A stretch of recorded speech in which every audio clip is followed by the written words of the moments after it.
شروع کرتا ہوں اللہ کے نام سے جو بڑا مہربان اور نہایت رحم کرنے والا ہے۔ حضرت عبداللہ بن عمر رضی اللہ عنہما سے مروی ہے کہ رسول اللہ صلی اللہ علیہ وآلہ وسلم نے فرمایا، مسلمان مسلمان کا بھائی ہے،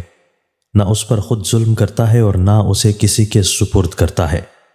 اور جو شخص اپنے بھائی کی ضرورت میں لگا رہتا ہے اللہ تعالیٰ اس کی ضرورت پوری کرنے میں لگا رہتا ہے، اور جس شخص نے کسی مسلمان سے کسی تکلیف کو دور کیا اللہ تعالیٰ اس سے قیامت کی تکالیف میں سے کسی تکلیف کو دور کر دے گا، اور جس شخص نے کسی مسلمان کی پردہ پوشی کی اللہ تعالیٰ قیامت کے دن اس کی پردہ پوشی کرے گا۔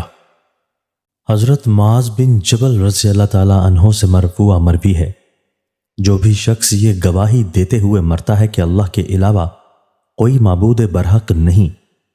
اور محمد صلی اللہ علیہ وآلہ وسلم اللہ کے رسول ہیں، اور یہ بات پختہ یقین کے ساتھ کہتا ہے تو اللہ تعالیٰ اسے بخش دے گا۔ حضرت انس رضی اللہ تعالیٰ عنہ کہتے ہیں کہ رسول اللہ صلی اللہ علیہ وآلہ وسلم نے فرمایا،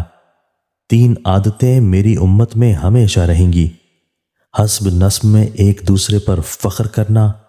نوحہ خوانی اور ستارہ پرستی۔ دوستو، اللہ تعالی ہمیں ان احادیث مبارکہ پر عمل کرنے اور اپنی زندگیوں کو سنوارنے کی توفیق عطا فرمائے۔